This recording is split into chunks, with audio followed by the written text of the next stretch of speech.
はい、皆さんこんばんは。アストロカウンセラーの田原です。いつも動画のご視聴ありがとうございます。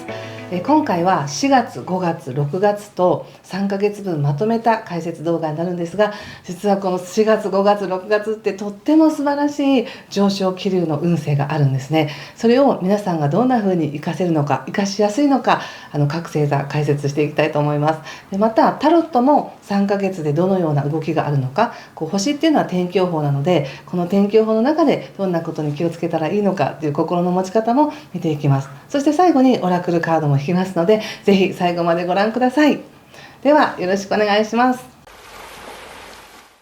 まず全体の星の動き、星の流れなんですけども、この4月っていうのは星の動きこちらなんですが、まず4月9日に皆既日食があります。これはお羊座で起こる皆既日食でして、ものすごくパワフルなんです。日食って普通で言ってもなんとなく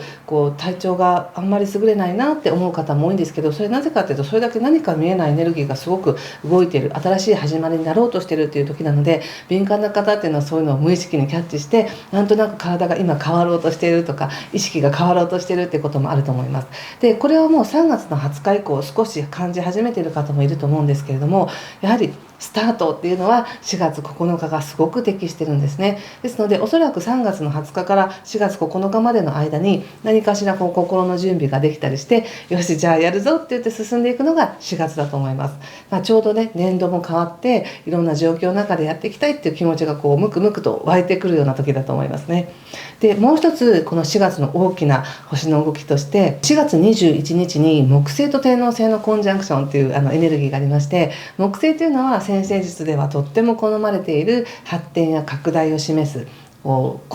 基地星って言われているものなんですね。私たちの何かやりたいことがどんどん発展していくとか、気持ちも楽観的になっていくとか、広がっていく、拡大していくっていうエネルギーと、あと天王星というのはオリジナルな能力を開発していくとか発展していく、特にそれが既存のものから新しいものに進化していくよっていう惑星なんですね。なので何か今までの自分の古い癖や当たり前だと思っていたことっていうものを超えて新しく発展していくよっていうエネルギーがすごくあるんです。でこれがまず皆さんの感覚の中で起きてくると思います。で感覚っていうのは、五感ですよね。自分が当たり前だと思っているこの五感の中で、もしかしたらこれは可能なのかもしれないっていう、自分の中の決まりきった考えではなく、可能性というものをもっと開いていこうみたいな形になるし、実際それを宇宙は応援してくれてるっていう時なので、それが各星座によってどの方向で応援されてるかっていうのが違うので、それちょっと後ほどね説明させていただきます。ただものすごくこれはブレイクスルーできそうなエネルギーなので、とてもいいんですね。そしてさらに次5月なんですが、5月はもう5月1日から火星もお羊座に入ってくるということで、より一層スタートのエネルギーをものすごく後ろから押されているような形になります。5月の中旬っていうのももう本当に豊かなお祭りみたいな感じのエネルギーでして、とっても強い勢いのある流れだと思っておいてください。中にはもうそれがわーっと舞い上がってるとか、もう上昇気流があるみたいな、もうすごく波が来てるっていう感じのエネルギーなんですね。で波っていうのは本当にそれだけ大きな波っていうのは、何もせずに飲まれてしまうとわーって自分がその中でぐるぐる回ってしまうみたいな感じがあるんですけど、自分がそれを意識して使いこなす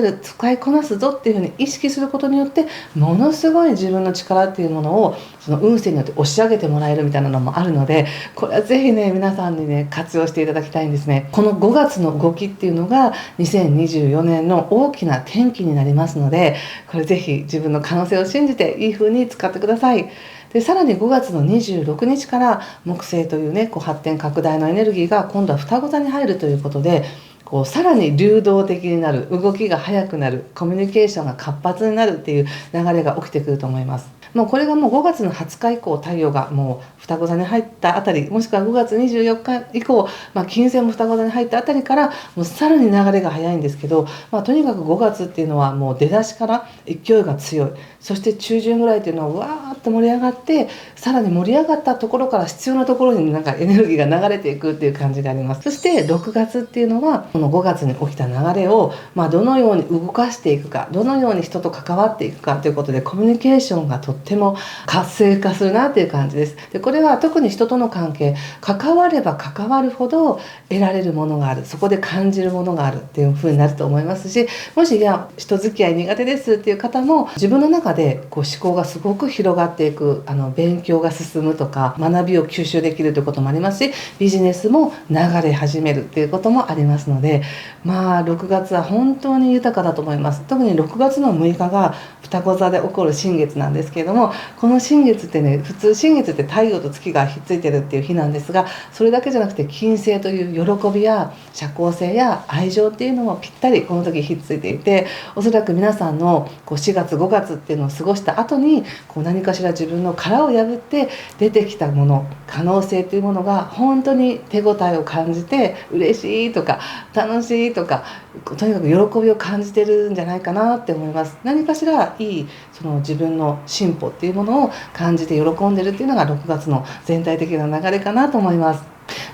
すごくいいことばっかり言ってるように聞こえると思うんですけども、これがエネルギーをプラスに生かした時の形ですね。でもしご自身が今本当に動けないんだっていう状態だったりとか、ちょっと気持ち的にそこまでついていけませんっていうような状態であれば、周りがすごく早く感じたり、ものすごく強いエネルギーの中にいるんだと思ったら、そこに飲まれないように自分自身をしっかり保つっていう方法もありですから、その辺はですね、各星座細かく見ていきたいと思います。あともう一つですね、やはりこの動きが速くなる時っていうのは、もし何か問題があったとしても、その問題にずっととどまっておくということではなくて、何か流動的に動くことによって解決が見えてくるとか、違う進展になっていくということもあるので、とにかく6月以降は動きが速いんだと、流れているんだっていうことをご理解いただければ、いかようにでも皆さんの状況に合わせて活かせると思います。はい、ということでここから各星座よろしくお願いします。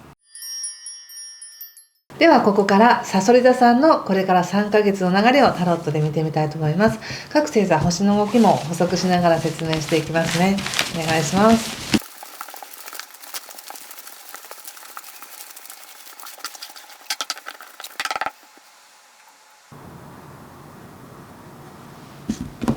はい、じゃあ一緒に見てみましょう。まず4月からですね。吊るし人、全体を通してですよ。これは吊るし人、そしてソードのページ、カップのページ逆、ソード4曲、ワンドの6とワンドの5、そしてソード9ですね。気をつけることや対策は鳳凰とペンタクスに、そしてオラクルははい、あとカップ7の逆ですね。なるほど。はい、まずこの4月っていうのは冒頭にもお伝えしたように4月9日の日食っていうのがとても強いエネルギーなんですね。でこの強いエネルギーがさそり座の皆さんにとっては日常生活のところで影響しますので、日常生活って聞いて今ご自身が何が一番際立ってると感じるかなんですけども、例えばもうほとんど仕事に時間を追われているという方でしたら、職場のこと、職場の環境や一緒に働いている同僚やその仕事の雑務だったり業務内容だったり、そういったことに関して何か新しくね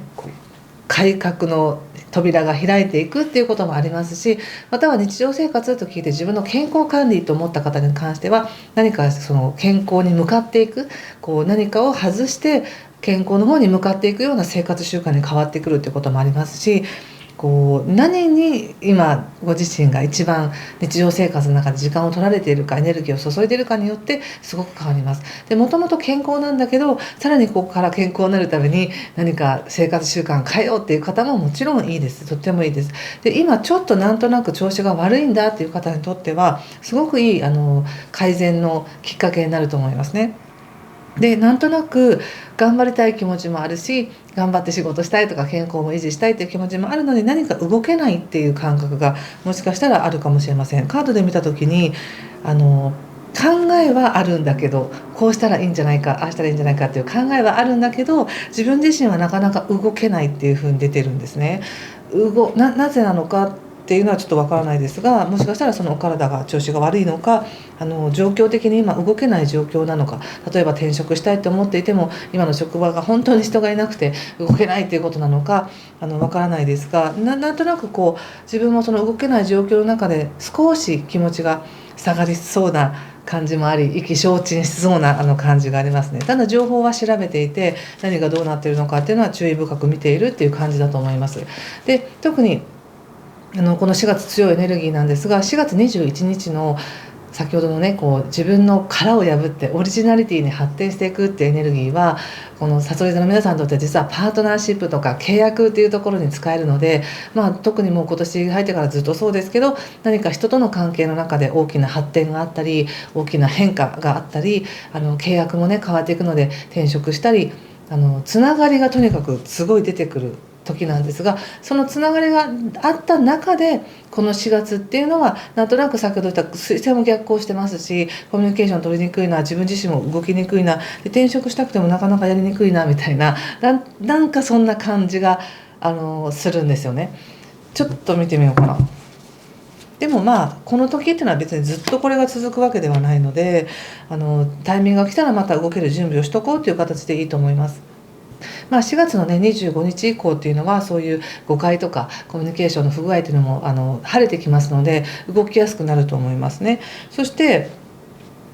もう言っても別に25日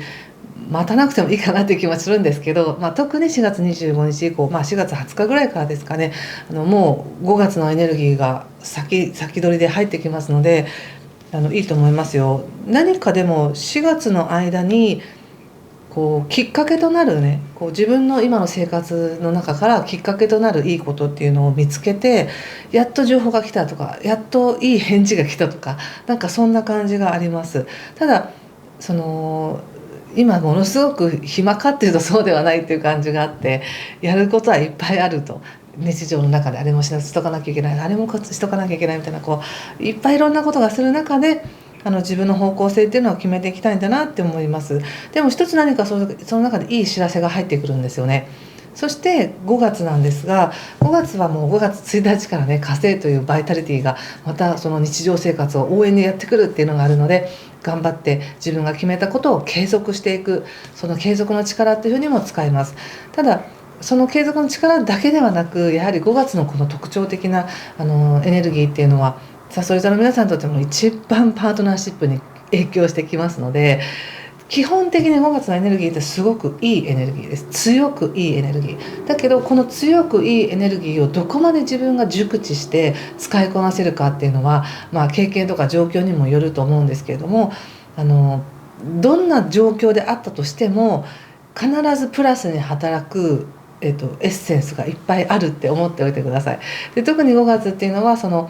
特に中旬強いんですけどね、こう華やかな発展っていうのが人との関係、もしくは必要な人とつながっていくっていうところにもうピッカピカに光ってるんですね、そこがなのでとてもいいと思うんです。ただカードで見た時にそこまでその幸せを感じてるかというとそういう感じではなく、むしろその新しい契約やつながりの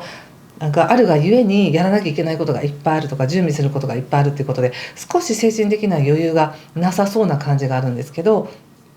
ただ自分自身の頭の中はいっぱいだったとしても、運勢的にこれは今すごくそこが恵まれているからこそ、強調されているからこそ起こっていることなんだなって思っておいてくださいね。でこれだけ契約とか人との関係とか、これを今後どういう形で人とつながっていくんですかっていう運がいい時っていうのは、逆に何かを整理するっていう風に出る方もいらっしゃるんですね。なので思い切って会社を辞めるとかもあるかもしれません。辞めるっていう方もいらっしゃるかもしれないし、長く付き合ってきた関係性、もしくはずっとお世話になってきた人から卒業するっていう方もいらっしゃるかもしれないし、ただわーい卒業だみたいなそういう感じではなくて、やることをしっかりやらなければみたいな、その人に認められるためには自分がやることをやらなくちゃみたいな、そういうプレッシャーの方がちょっと感情的には強く感じてるのかなと思いますね。でも明らかに何かしら強い目的があったり、目標があって、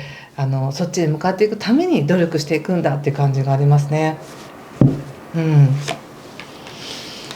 ただ状況がおそらくもう手放して全部揃ってるってわけではなく、少しやはり切り抜けなければいけない状況で、そのことに他者の目を気にしたり、他者から何かね文句を言われないようにやることやっとかないとみたいな感じですごくいろいろ手を回してやることやって準備してっていう風になってるから、ちょっと忙しく感じてるのかなと思いますが、ただ安心してください。5月ってご自身の頭ではいっぱいいっぱいでも、実際状況っていうのはすごく恵まれてますし、この時関わる人、もしくは関わっている人、新しく出会う人、もしくは離れていく人、その出来事の中で必ず今後の自分に必要な学びっていうのが来ますので、どんなことを感じてるかっていうのがとっても大事なんですよね。単に愛されてやったっていうだけじゃなくて、その人を愛おしく思うことによってどんな感覚が自分から生まれてきているのか、でこの感覚さえあれば自分の強さっていうのは十分に発揮できるとか、何か大きくねこれからずっと続いていく大事な感覚っていうのを自分で呼び起こすための現実の出来事なので、現実の出来事がいいとか悪いとかでそんな表面的なことはどうでもいいっていう感じなんですね。なのでこのカードではそこまで自分が満足しているっていうふうにもし思わなかったとしても、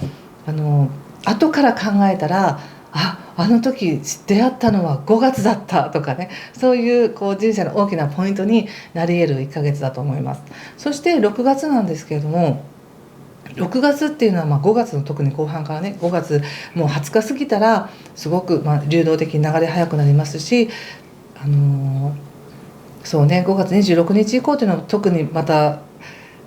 なんていうかな、全体のね流れが速くなるんですけれども、誘い座の皆さんにとってはどっちかというと5月の方がそのエネルギーはなんていうかな、発展のエネルギーっていうのは5月の方が強く感じると思います。でその後は6月はその5月の流れのままに流れていくんですけれども、少し5月の運勢という少し5月のチャンスを自分でちゃんと活かせてるかどうかっていうものをすごく気にしそうな気がしますので、そんなに気にしないでくださいね。一般的には星の動きでいくと6月っていうのは見えない恩恵を受け取るっていう時なんですね。で見えない恩恵っていうのは本当に誰かから思われているとか慕われているとかサポートされているとか、自分が見えない絆を引き継いでるんだとか、そういうのって全部見えないものなので、見えないところから受けるっていうもので感性で受け取るものなんですけども、現実世界っていうのはそれが目に見えないがゆえに何かその証拠が欲しくなるっていうね、一般的には相手がちゃんと自分のことを思ってくれてるかの証拠が欲しくなるとか、自分が今やってることは本当に役に立ってるのかっていう周りの承認が欲しくなるみたいな、そういうのもあったりしますが、そこさえ気をつけていればものすごいサポートっていうのが届いていて、必要な感覚っていうのがどんどん呼び起こされてくるっていう感じなんですね。ですので例えば5月に新しく始まった仕事だったり任されたことだったり人との関係っていうのも、自分では手探りでうまくいってると思えてなかったとしても、6月の運勢っていうのはそれをしっかりとサポートしてくれる大きな守られてる運勢っていうのがあって、その中で自分が安心して自分の感性を信じようっていうふうにしてると、必要なものがどんどん呼び起こされてくる。新しくペッてつける知識とかじゃなくて、本来持ってる自分のいいところが目覚めていくっていうような感覚なので、どれだけの結果を残したかとか、そういう形とかね、それにはあまりこだわらないようにしてください。ちょっと考えすぎそうな傾向があるなと思ったので、ちょっと6月見てみますね。いいね、やっぱり肯定っていうことで、やっぱり本来のね自分の強さを思い出しますよね。でここでデビルっていう強いカードも出ていて、カップの6の逆もあるので、やはりこれまで自分が思い込んでいた、自分のコンプレックスだったりとか弱みっていうものを手放して、自分が主体的になって動いていくっていう形です。これは人との関係だったらちょっと分かりやすいと思うんですけども、例えば今までは自分がこの人に嫌われたらどうしようとか、上司にできないやつだと思われたらどうしようとか、そういう恐れからその人に対して一生懸命やっていたものから、その人の承認はもう必要ないと、自分で自分の今目覚めようとしている感覚を信じてやっていくだけなんだと、それが喜びなんだっていうふうに思っていくと、その自分が主体になりますよね。そうなることですごく不要なエネルギーを外して自分の本来の強さで立っていけるよっていうふうになっています。そして気持ちもものすごく本来持ってる優しいね気持ちっていうものが出てきて、今のこの力を貢献しようみたいな感じになります。でこの貢献しようっていう気持ちっていうのも本当は実はすごいサポートを受けてる証拠なんですけどね、本当は温かい気持ちに6月っていうのになるんですけど、何にもなくって何にも心配することがなくてほわーんと温かいことを感じるっていうのではなく、自分の中ではちょっとキリキリしたような感覚を感じ、だからこそもうそういうのはやめようっていう形で手放すことによって本来の自分の強みとか感覚っていうものを思い出して、それを他者に貢献していくとか与えていくとかっていう形でうまく回っていくっていうふうに出ています。ですので4月5月6月の流れっていうのはそんな感じ。ただ一番強いのは5月なのでね、誘い座の皆さんにとっては。なので5月頑張ってほしいなっていう感じがしますね。いかなるチャンスも全てもらうぐらいの感じで頑張ってほしいなと思います。そしてトータル的に言われているアドバイスなんですけれども状況は上がったり下がったりするものだと。そしてご自身の気持ちもだし、その日の気分も上がったり下がったりするものですよっていうふうに言われているので、あまり物事を決定づけずに、そしていい方法だけを選択しなくてもいいよっていう感じかな。ここでもちょっとワンドの5っていうふうに世話しないエネルギーも出ているので、昨日はこうしちゃった、でももう今日はこうするからいいやとか、また明日こうすればいいやみたいにすごく流動的にいろいろ回っているので、物事ってうまくねそうやって流れていくよっていうことと、やっぱり自分の信念ですよね。この鳳凰のカードっていうのは自分が本当に信じているもの、自分自身とはとかもそうだし、この世の中で一番大事なものはこれだとかもそうだし、自分が信じているものっていうのは実はすごく強みになってやっていけるよっていうふうに言われています。そしてトータル的なメッセージとしてはここでカップの7の逆が出ているので、すごく今いろんなね可能性が芽生えている時なんですけど、その可能性のどこに向かっていくのかっていうのがご自身では今決められず、もしくはあれこれ考えすぎて決められなかったものがはっきりしてくるよっていうのがこの3ヶ月の一番のメッセージでした。考えていたことや方向性っていうものが6月、5月には多分はっきりしてるんでしょうね。でそれがすごくはっきりしてすっきりして、いかに自分が強いかとか、自分って本当はすごく守られてるんだっていうことを感じながら、自分っていうのを適所っていうか適した場所に収めていくっていう感じがします。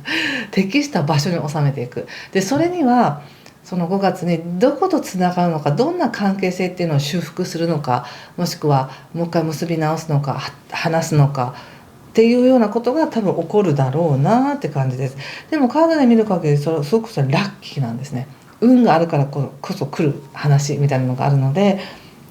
それをこの流れをね全体の皆さんの今の状況に合わせて考えてみてくださいね。もし結婚考えてるとかっていう方でしたら、おそらく結婚の話っていうのは一番この春に強く出ると思います。本当に結婚するのかしないのかっていうのがもうはっきりすると思いますし、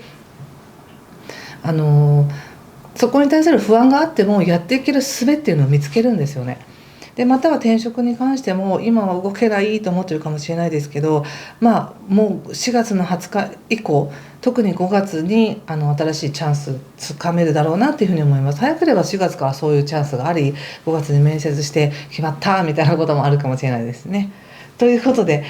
そんな感じで皆さんの状況に合わせて捉えていただきたいんですが、最後にオラクルカードをね一番引いてみたいと思います。なんか今ちょっと見えちゃったからこれにしとこうかな。アチーブメントっていうカードが出てます。達成みたいな。それともう一つ、あとリラクゼーションというカードも出てます。これとっても綺麗なカードです、2つともね。なのでこのカードを見て何か感じることがあれば、それもメッセージだと思って受け取ってください。でもやっぱり本来のまず一つこちらのね達成っていうカードに関しては、自分が本当に、願っていたことに到達するエネルギーが今あるっていうことなんですよね。ご褒美が与えられるみたいな感じかな。おめでとうみたいな感じもありますし、もう一つそれにはやはりリラクゼーションというカードも出ているので、力を抜くこと、自分のために自分の幸せな時間を持つようにしてくださいっていう感じがしました。やっぱり他者のためにね頑張ってる方も多いと思うので、自分のために自分をリラックスさせる幸せな時間を保ってねっていう感じがしました。これもねどちらも活かしてください。はい、ということでここまでにしておきます。もし何かしら分かりましたという方、ぜひいいねボタンやチャンネル登録、コメントで教えてください。先ほどのメッセージもね、私はこう感じましたっていうのもぜひコメントで寄せていただけると嬉しいです。ということでありがとうございました。ぜひ有意義な3ヶ月をお過ごしください。では失礼します。